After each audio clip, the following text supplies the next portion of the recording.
আজকে আমি আপনাদের এমন একটা জিনিস দেখাবো যেটা আপনি হয়তো আগে কখনো দেখেননি। তো আজকে আমি আপনাদেরকে একটি নষ্ট ইয়ারবাডস এর চার্জিং বক্সকে কিভাবে পাওয়ার ব্যাংকে রূপান্তরিত করা যায় তা বলবো।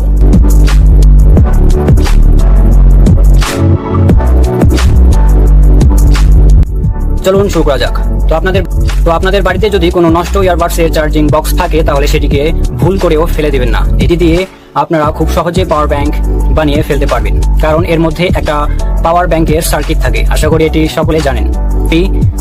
6800 mAh এর ব্যাটারি লাগবে। তো এই M10 TWS ওয়্যারলেস ইয়ারবাডস এর চার্জিং বক্সের ভেতরে একটি ছোট্ট ব্যাটারি আছে, যার সাথে এই 6800 mAh এর ব্যাটারিগুলো সংযোগ করলে এটি একটি শক্তিশালী পাওয়ার ব্যাংক তৈরি হবে। এটার চার্জ থাকবে প্রায় 1.5 থেকে 2 দিনের মতো। এটার এলইডি স্ক্রিনে আপনি কত চার্জ আছে তা দেখতে পাবেন। এটি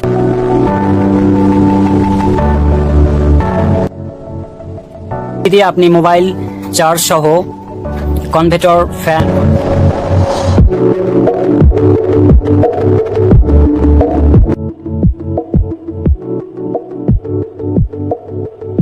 লাইট জ্বালাতে পারবেন। আমি এই পাওয়ার ব্যাংকটি দিয়ে এই ইউএসবি কনভার্টার ফ্যানটি চালিয়ে দেখাচ্ছি। তো চলুন দেখা যাক। এই পাওয়ার ব্যাংকটিতে একটি ইউএসবি এবং একটি টাইপ সি পোর্ট থাকবে। তো আপনারা এই ফ্যানটি ইউএসবি পোর্টে ঢুকিয়ে দিবেন। ঢুকিয়ে দিলে এটি চলতে শুরু করবে। তো এটির বাতাস মোটামুটি ভালোই। আশা করা যায় এই ফ্যান দিয়ে আপনাদের খুব ঠান্ডা হবে।